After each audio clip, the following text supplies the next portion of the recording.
Good afternoon. My name is Alan Claus. I'm Mike Meehan. I'm Don Skolanka. Jessica Duffy. Grace Morrissey. Alexander Pella. And we are from Marywood University.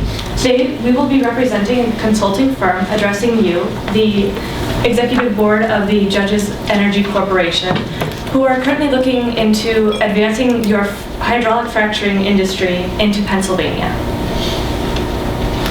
We, acting as the consulting firm hired by your corporation, have deliberated upon your query to us about entering into the hydraulic fracturing market in Pennsylvania. We have examined the legal, business, and ethical issues surrounding the hydraulic fracturing process throughout the nation and have applied those to the Pennsylvania market in which you're looking to go into. Our recommendation will benefit you both within the Pennsylvania market, as well as provide an opportunity that we have found for you guys to get ahead of your competition. We will make all of the factors that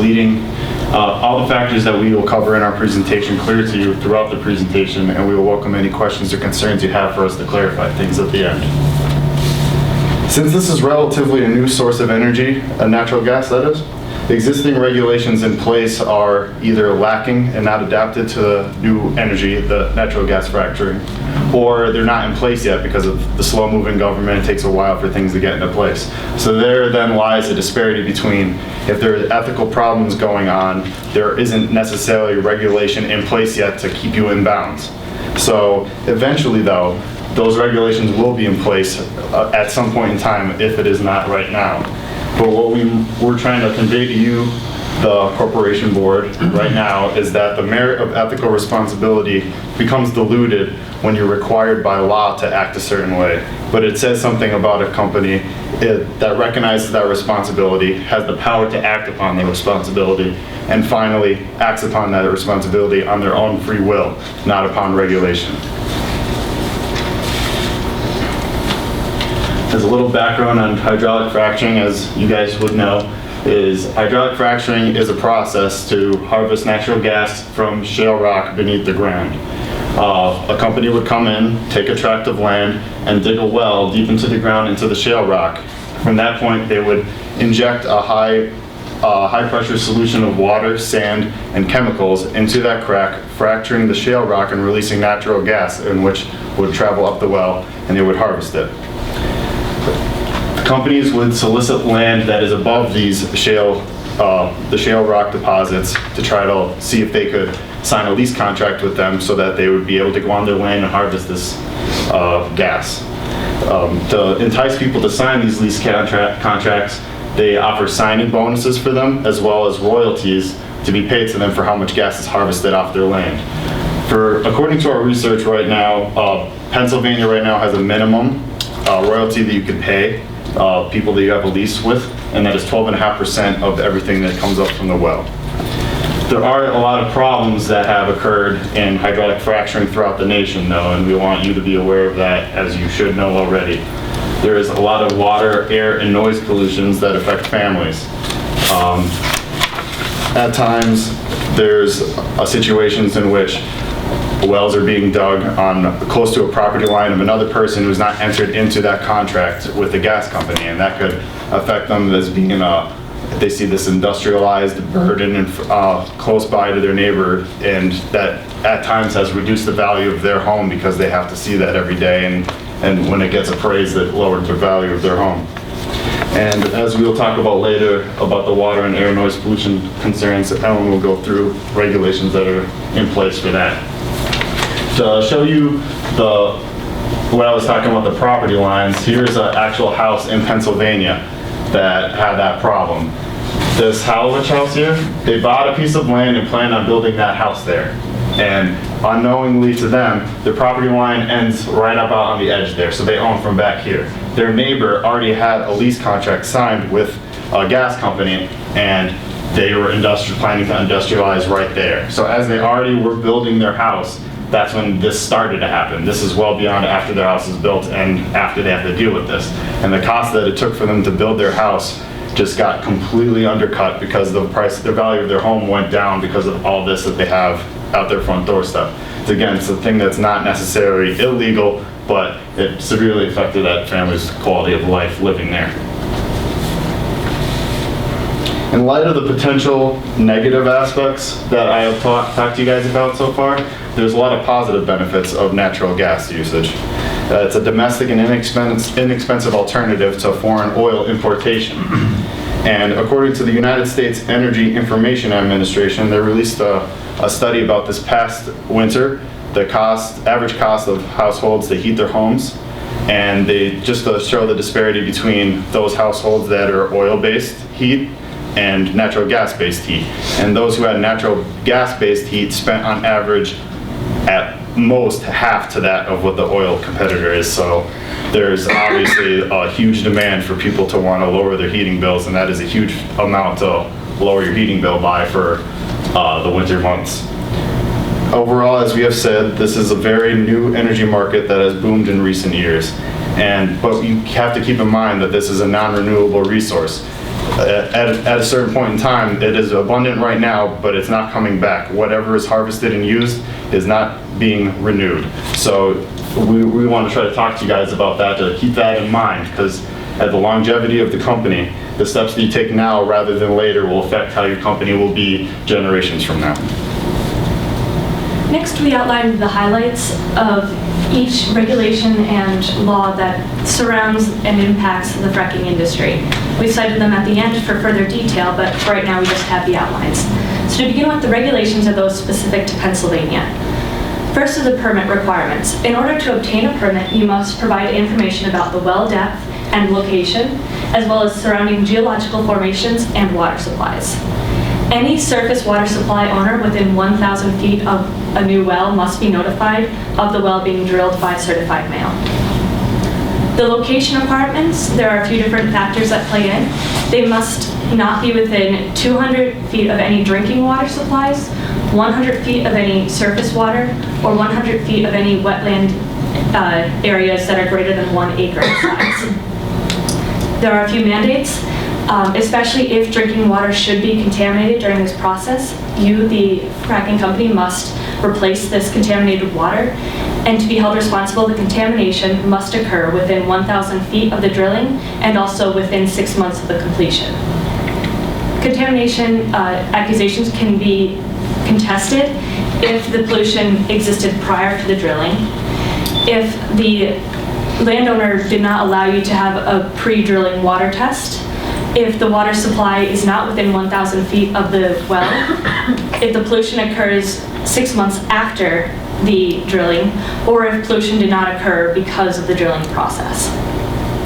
Finally, the last act that I want to talk to you about right now, specific to Pennsylvania, is Act 13. Some of the aspects of Act 13 would be increasing the liability area from 1,000 feet to 2,500 feet. There will also be civil penalties for any violations.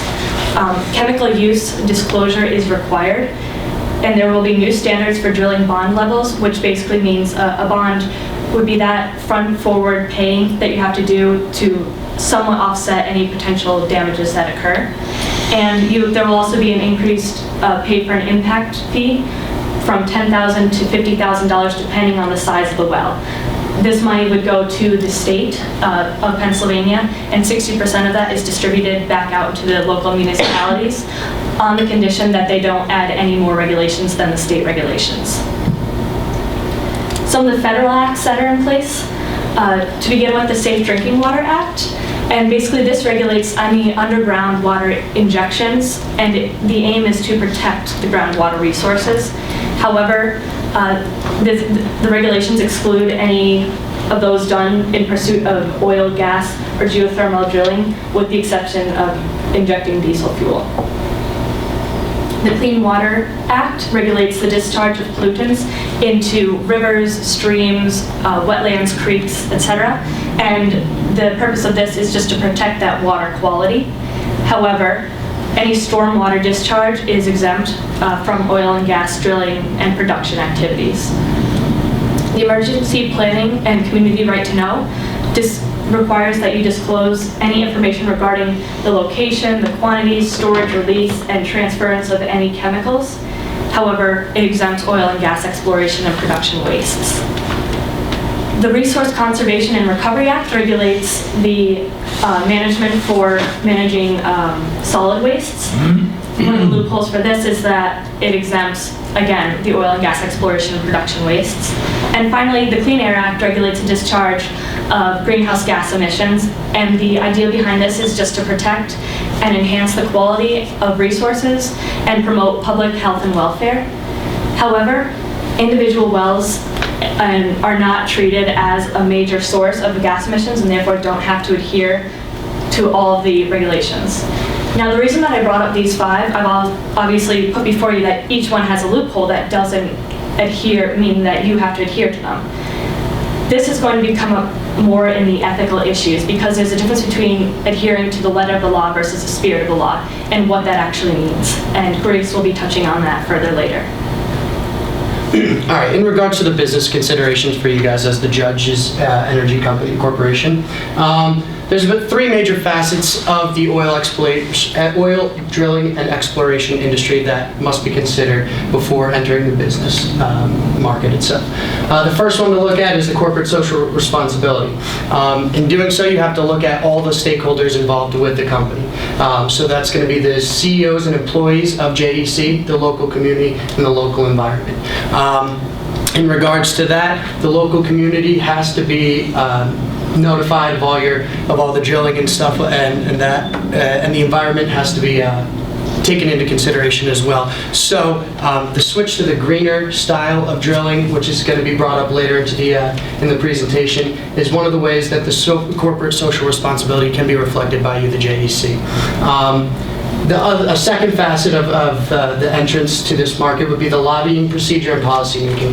Now, the number one thing in regards to being an ethical company for an ethical lobbying aspect of your company is going to be transparency. And there's going to be three or four steps that you're going to have to take into consideration when lobbying. You're going to have to inform the public and the local communities of what you're going to be lobbying for and why. You're going to have to maintain how you will be going about your lobbying process, and also maintaining that you are still always lobbying for the right reasons. The third facet is going to be the financial sustainability and viability.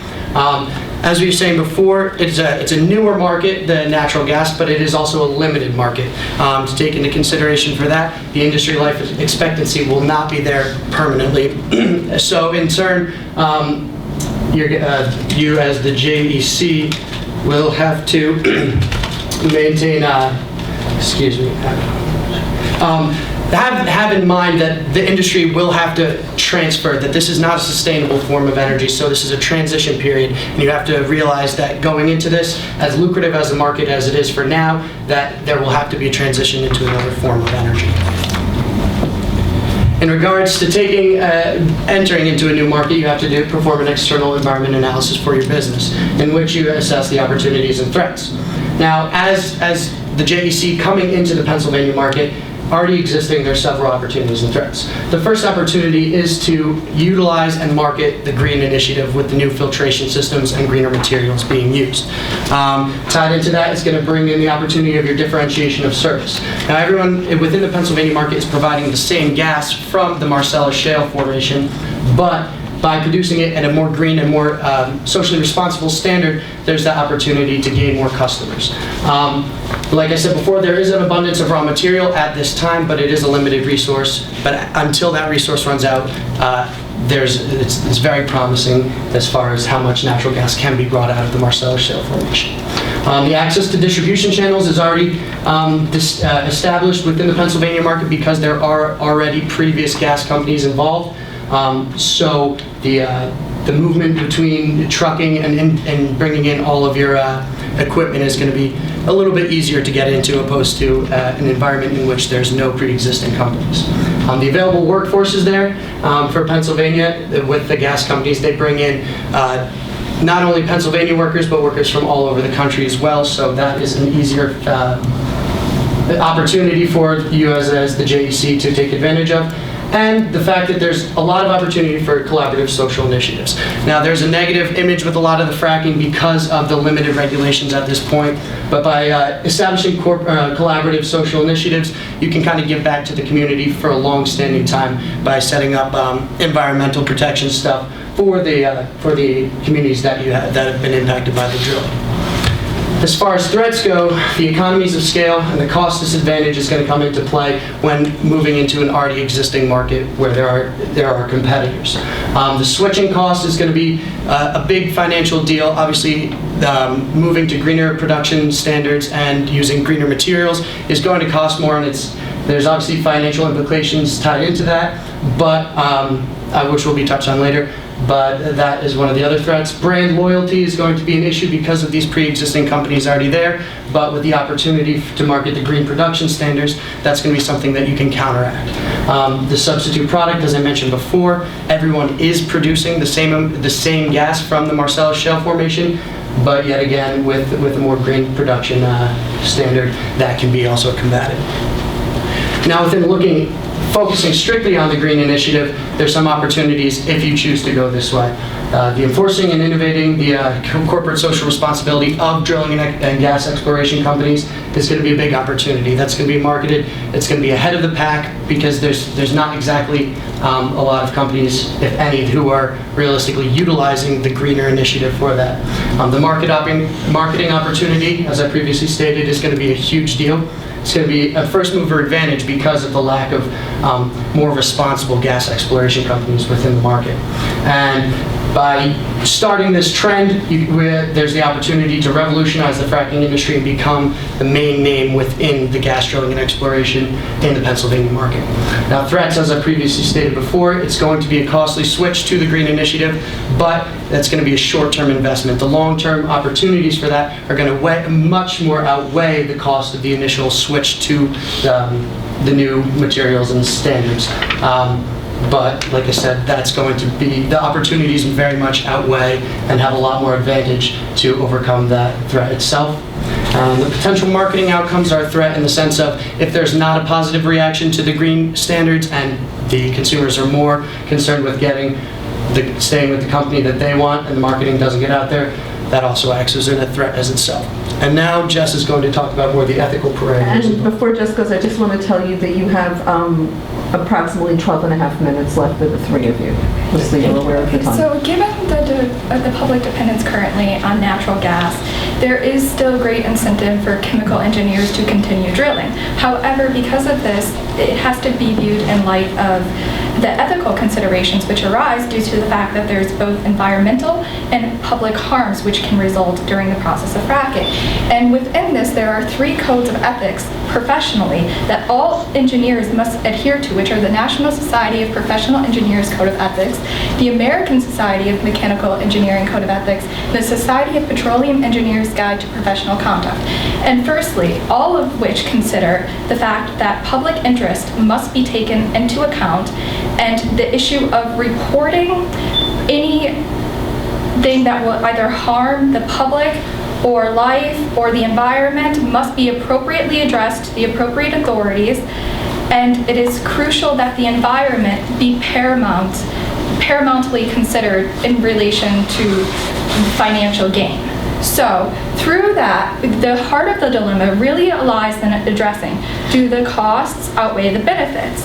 And in doing so, we look at the production, the sales, and the consumption of natural gas. And really, can fracking be considered ethical? And if fracking is considered ethical, what does that really truly mean? So it means protecting the environment. And within context of protecting the environment, there's a process that a group of chemical engineers have come up with, known as the green completion technology. And currently, once the drill comes back up from the initial fracking, what happens is there's a release of methane. And currently 2 things are being done about that. Either nothing, which is the worst response a company can make. And GEC clearly doesn't want to do that. And the other thing that you can do is flaring, which is putting a flame at the well of the head, which captures the methane, but that's still increasing greenhouse gas emissions. So basically what this drilling process entails is once the drill comes back up, the methane that comes up with it will be sent to a filtration system, which actually means that more methane, without the methane releasing into the atmosphere, more natural gas will be captured, which means that there are going to be greater profits for this company if they utilize this process. And And through doing so, the quality of air is obviously protected. And that means that you're upholding your ethical code of conduct as a chemical engineer. So it's absolutely imperative to follow the chemical engineering protocol within fracking.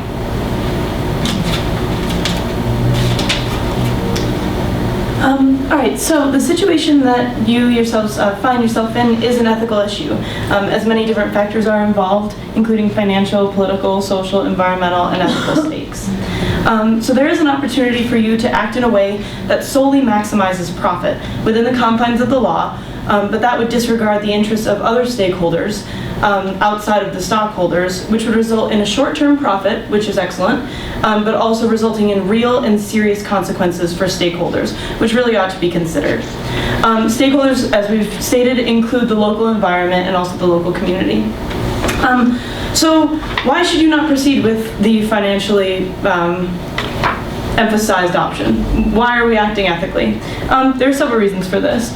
In regard to moral righteousness, in the midst of legal deliberation involving this industry, acting ethically is right and necessary because all stakeholders need to be considered, as all stakeholders are going to be affected by the fracking process. Furthermore, JEC ought to be as transparent as possible, both in acting ethically and in their processes in general, which is something that many gas companies don't do at this current moment. And you ought to make your intentions and considerations clear. So one consideration that we suggest is to evaluate the social concerns that are tied to fracking. Additionally, we encourage that you try to prevent unnecessary harms, as stakeholders are affected by harms, but not all stakeholders reap the benefits of the fracking process. So all of those parties that may be potentially harmed must be considered, especially since most of the stakeholders don't have a loud voice, or in regard to the environment, don't have a voice at all. So all of these things build trust and integrity and mutual respect between the stakeholders, both within the company and within the environment itself. Further, JEC needs to protect the interests of the stakeholders, which surely includes the company itself and its employees, but along with the environment, the stockholders, and the community. Furthermore, that then protects and reinforces the reputation of the community. And so if you go above and beyond the legal requirements and head into a more ethical realm, that'll create a communal dialogue, it builds trust among your community, and it creates a respectable reputation that will be maintained by your dialogue with the community. To maintain a good reputation, JEC must consider and treat all stakeholders absolutely fairly and maintain their stability and integrity. Again, this refers to the company, the community, the land, and the future, both in regard to future generations and the future of the industry. JEC, we recommend, obviously, that you avoid unethical practices, but currently the industry is involved a bit in an unethical practice. So a way to get out of this is to create a new paradigm. We encourage you to create a new paradigm and establish a new industry standard that takes all of the interests of the stakeholders very, very seriously. Lastly, JEC must create a framework wherein the CEOs, the employees, the community, everyone is working together in a way that is consistent with all of their shared values, which is framed by critically thinking about the benefits and the harms for each of the stakeholders involved. From our analysis, we would like to offer you some of the considerations surrounding fracking as it is now, as it's done now, which are categorized into benefits and harms. So benefits include creating jobs. It's a catalyst for the industry because it encourages innovation in regard to finding new energy sources. It lowers carbon dioxide emissions. It has less radioactive waste than nuclear energy, and it's a bridge fuel. We understand that this is a temporary energy source, and that's something that the industry recognizes now. In regard to harms, there are air, water, noise, and land pollution, all of which the community is not going to be very happy with, and these are all toxic to animal and human health. Furthermore, in areas where there is a little bit less water resources, such as Colorado and California, deliberating where that water is going to be, especially in regard to fracking, is important to understand. And in regard to it being a bridge fuel, it is a short-term benefit. So in light of these benefits and harms, this is our recommendation to you. Our recommendation is that the Judges Energy Corporation should enter into the fracking industry in Pennsylvania. This potential business opportunity presents a profitable venture into the hydraulic fracking industry. We recommend that you take into consideration the local communities, environment, and other stakeholders.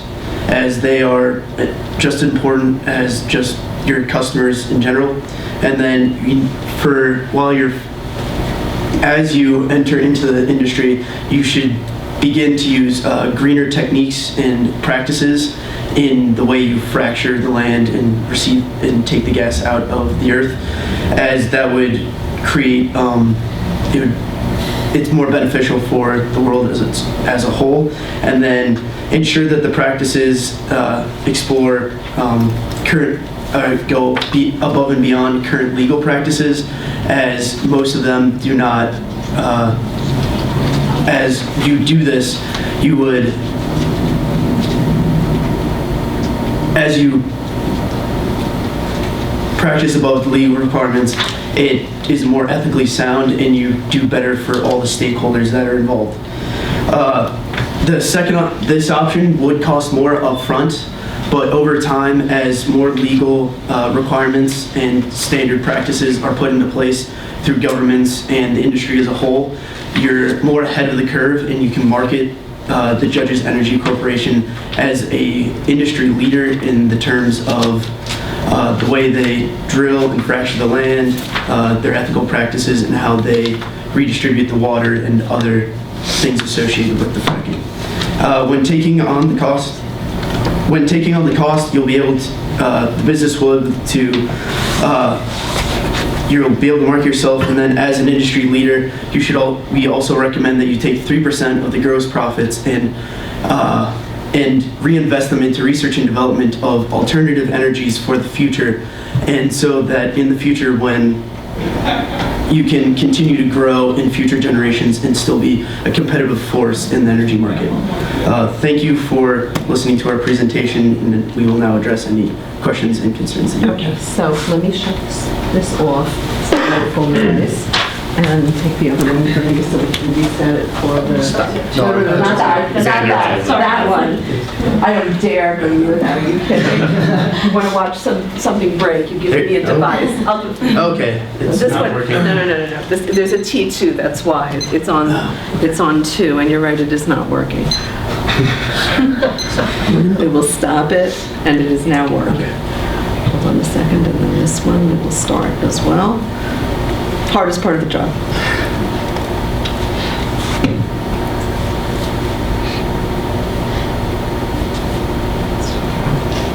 The problem is you finished 2 minutes early, right?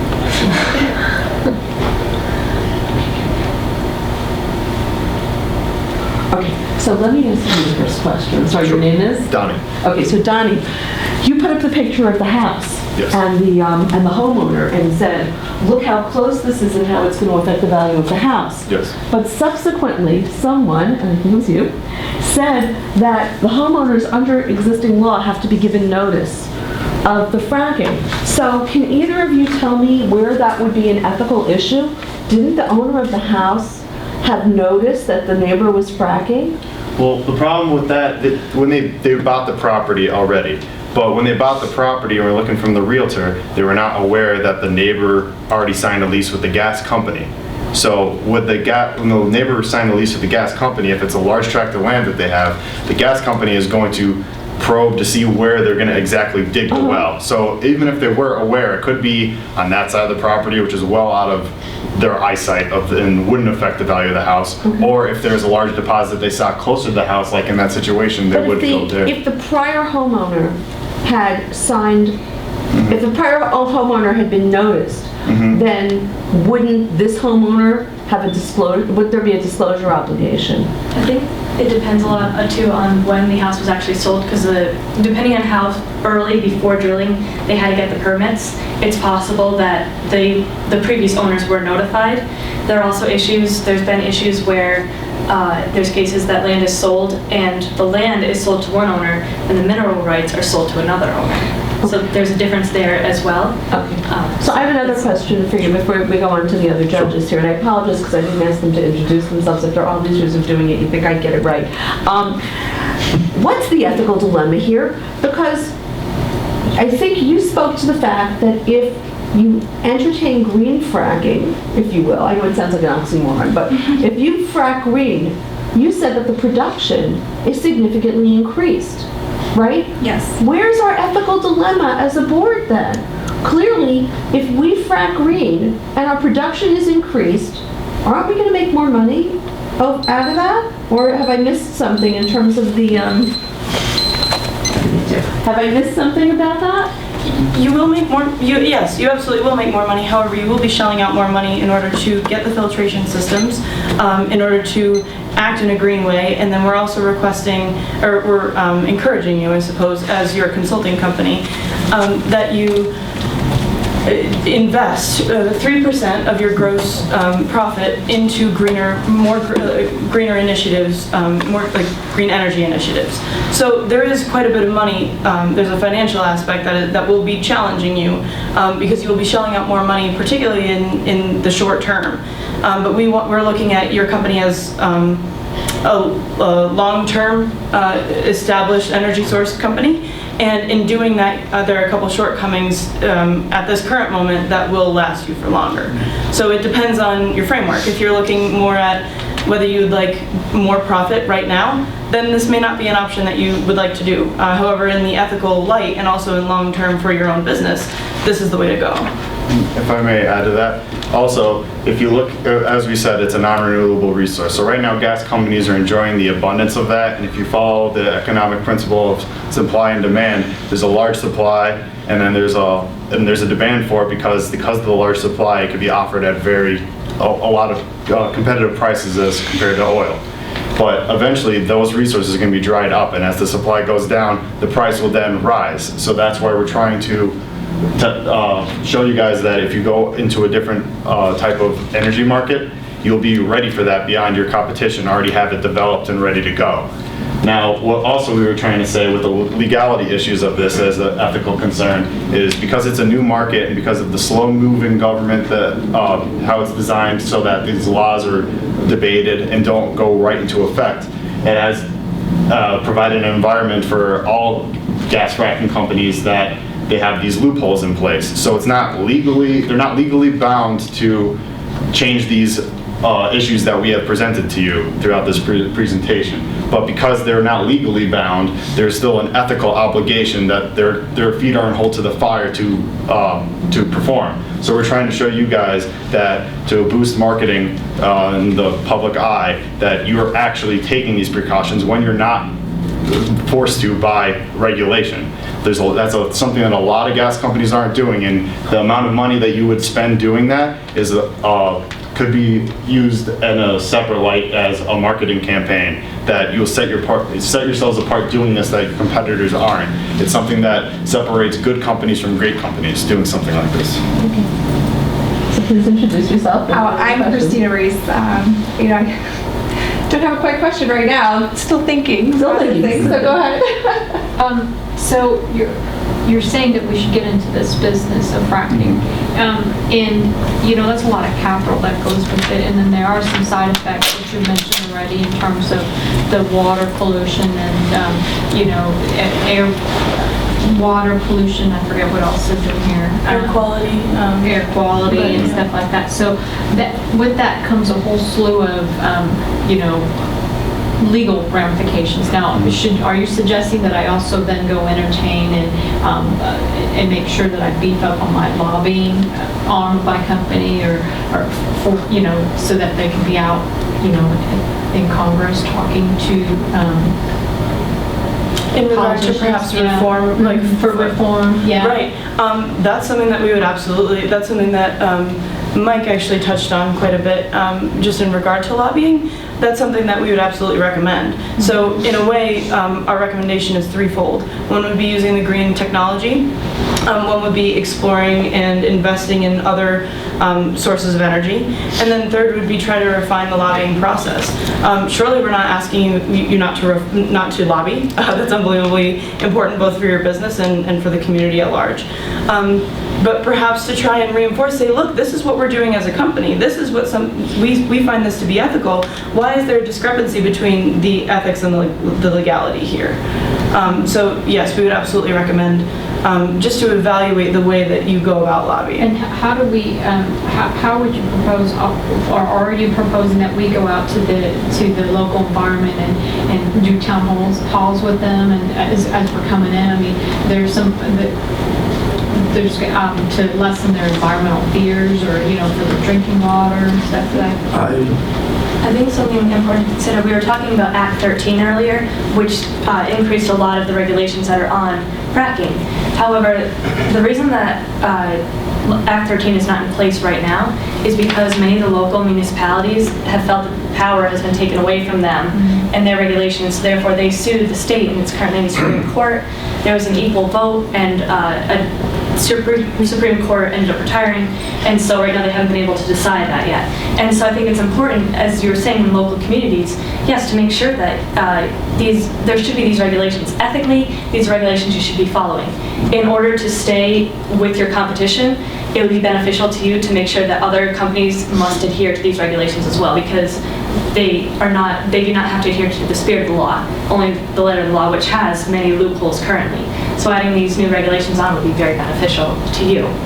And then as a company, just as a quick add-on, as a company, it's also really important we touched on transparency. So as long as you can be as transparent as you can with your customers, with the community in which you're about to move in, that's unbelievably helpful in an ethical light, and it's also going to paint you, it's going to build trust with your community and with your customers, and that's unbelievably important both in terms of ethics and in terms of marketing, to be true. And well, one of the issues with fracking is the takeaway. So there's not enough, like, you know, the pipelines going into these areas and stuff like that. So, you know, you talked about supply and demand. The takeaway, if I go and cultivate all this natural gas, who's going to come? I mean, do I need to go establish all sorts of, you know, beef up my supply chain so that they can come in and do the takeaways for me, so that I could ultimately sell my inventory? Yes, you'll have to, when you build the wells on probably an acre size, you need to have a way to, you would have to build a road so the 18-wheelers can come in and take the gas from the separate wells, and you would want to build a number of pads within that can connect by a single road, so you can just take your 18-wheeler and go along and take them. So you're suggesting drivers versus a pipeline?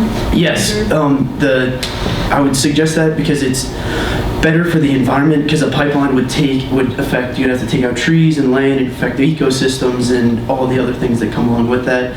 And granted, the 18-wheelers, they're not the best, they're letting off greenhouse gases in general, but they're not the best, but it's a more, I guess, a better resource for the industry, just because it has the cost benefit is less for just an 18-wheeler than a full-on pipeline. Also in regard to infrastructure, just since this is a transitional way of energy, the infrastructure with a pipeline is far different and a little bit more permanent, it seems, than the roads and that kind of thing. Roads can be repurposed.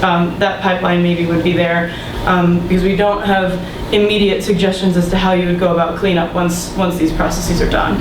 So in regard to that, we would also suggest that driving is probably a better method. Yeah, the reclamation process for a pad is actually very simple, because you don't put pavement down on the entire thing. You really just have the metal gas and the pipeline. So you more or less just have rock and gravel around the whole pad, so you could end up putting a layer of topsoil and grass and plant new trees after you're done in the process of reclaiming natural gas is over.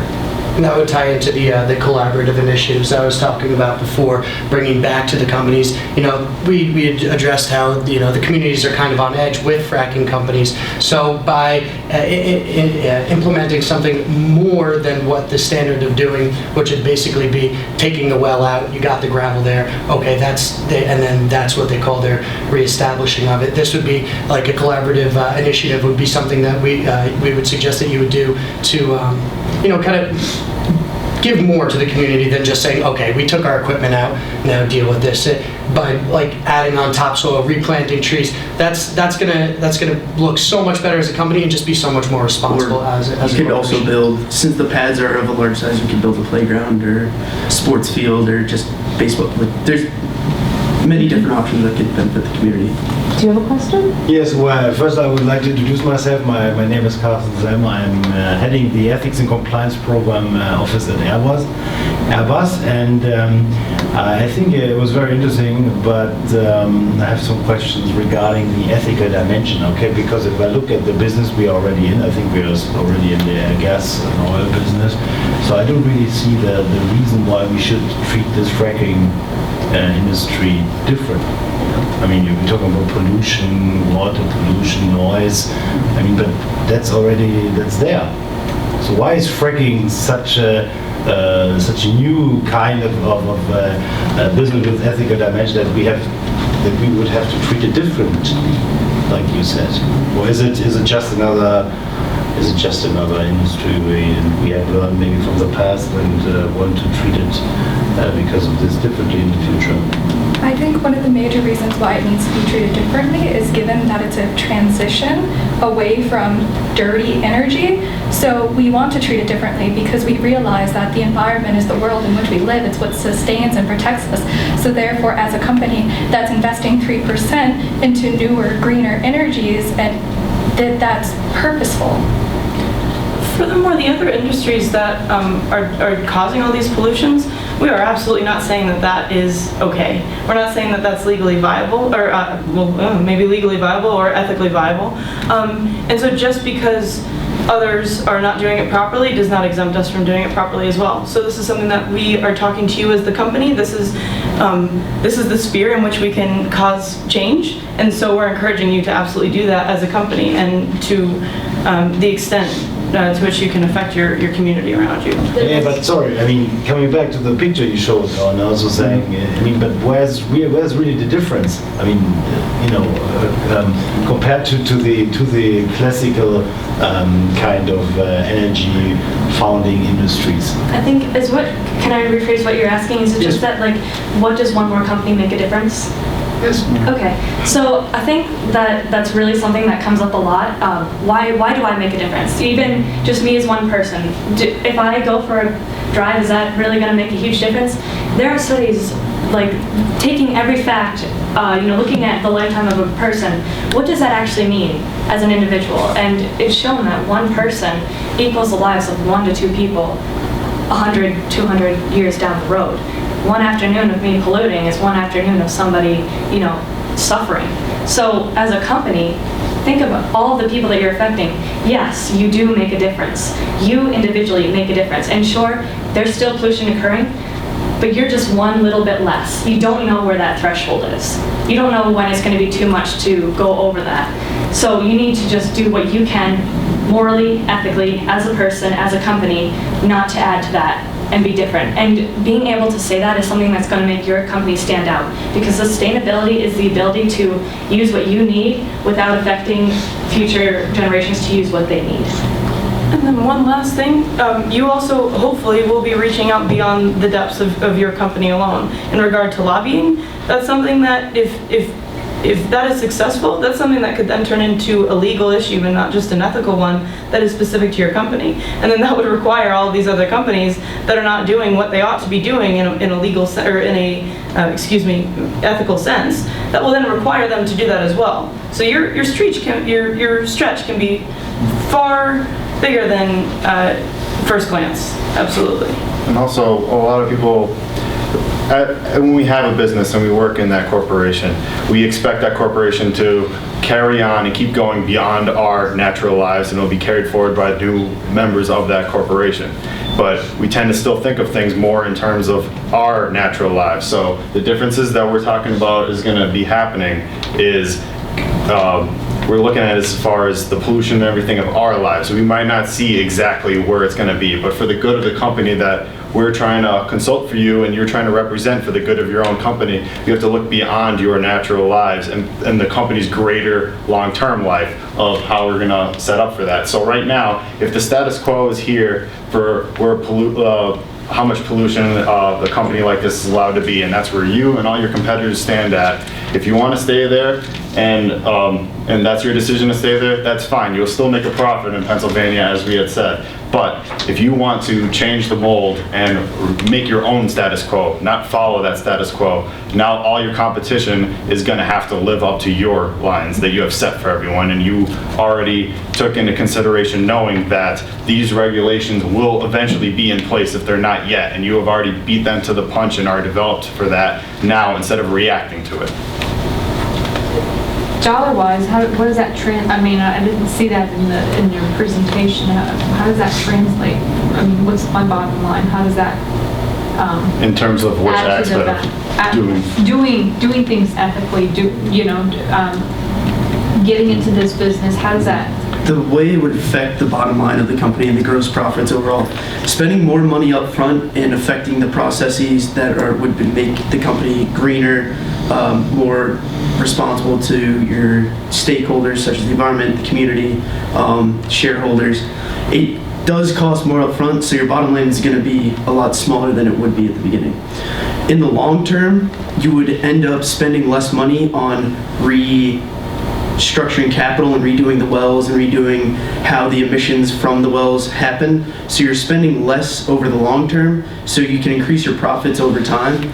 And especially with the 3% recommendation for looking into alternative energy, since you're already looking into and researching developing alternative energy, especially since natural gas is not a savior of like new energy, and it will not be.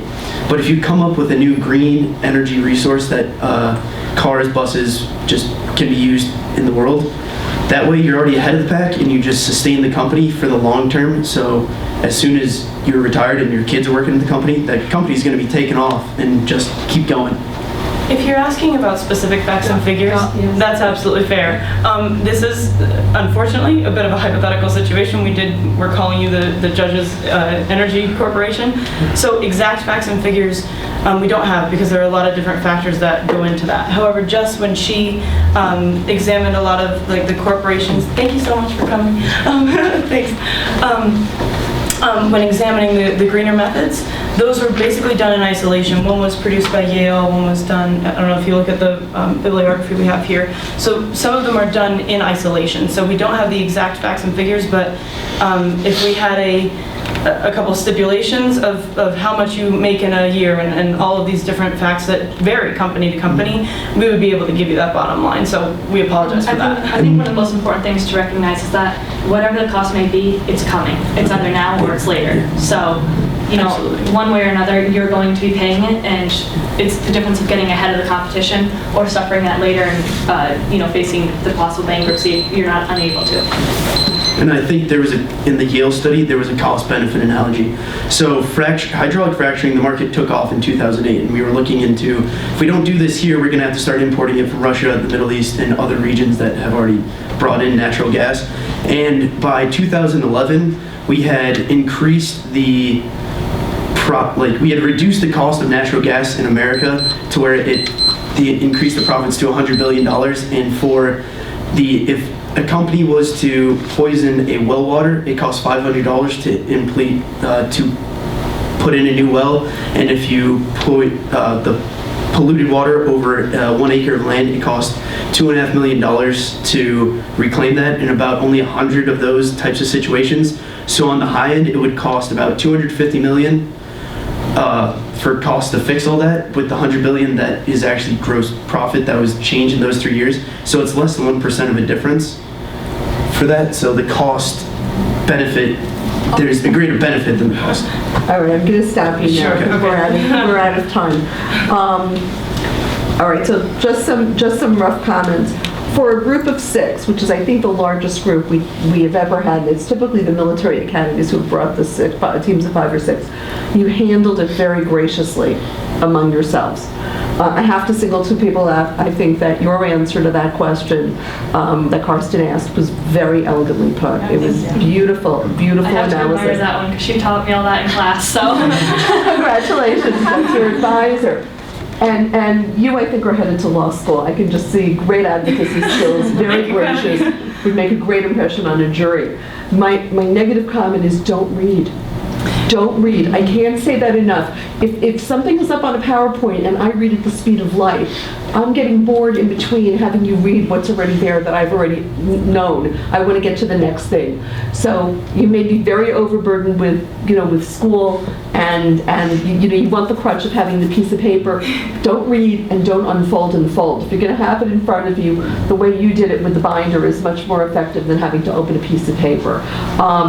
Never say you guys. If we're a real board of directors, okay, and I just said and whatever in real life, but when you're in that role, I can tell you there are judges I've been with over the 10 years who would absolutely shut down the minute you said you guys. They wouldn't hear a word you said after that. You'd be done. So be really, really careful about that. That said, you range from sophomore to seniors in college. 2 of you are philosophers, and I think that you made a very, very fine start. I think you also needed to define: are we a publicly held corporation? Are we a mom and pop company? Yeah. That never happened here. And towards the end, when you started talking about the numbers, and you said something about future generations, 100 years from now, that one person will imagine another 1 or 2. All of a sudden I thought to myself, well, if it's a public corporation that is, a titular human being for juridical purposes and can last forever, that's great. But if we're a mom and pop company and we're all relatives and we're thinking to ourselves, look at our longevity, our kids are all going to law school and business school, they're never getting into fracking. Do we really care about the long term so much, or are we worried about our profit because we got to pay tuition? Your great grandkids would be the 1 and 2 people that your life affects. So I would say it doesn't matter if you're a corporation or a privately owned company. A life is not worth a life. You can't. Okay.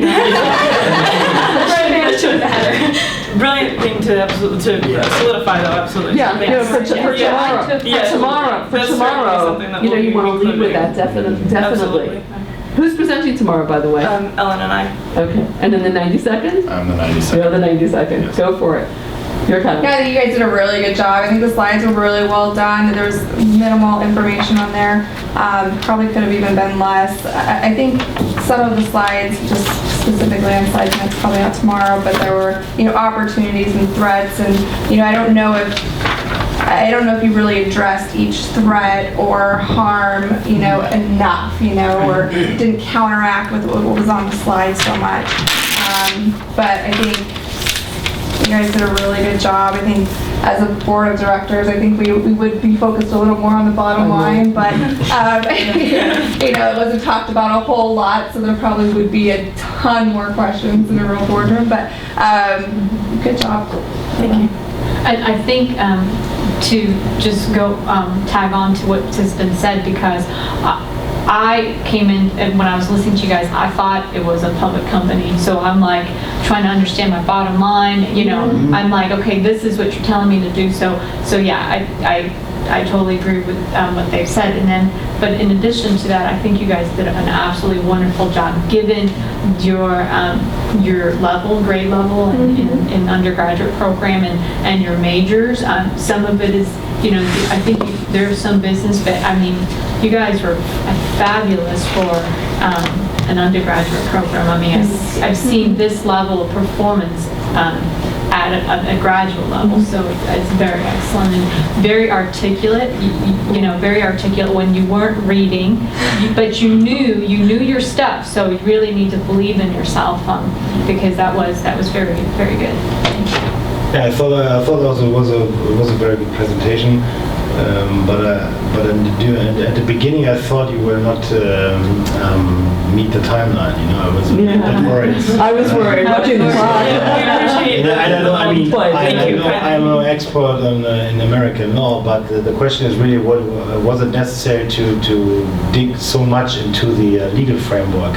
I don't know. Maybe it's necessary. I'm not an expert, but and that is what a little bit I was frightened at the end, that you would not really come to the point, to the ethical dimension.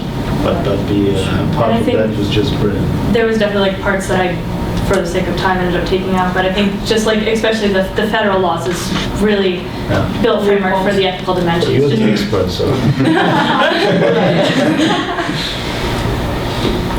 All right, so we want to thank you. We want to thank your faculty advisor for her hard work. And best of luck tomorrow. Thanks. Thank you. Thanks again. Thank you. Thank you very much. And the judges. Thank you. Yeah.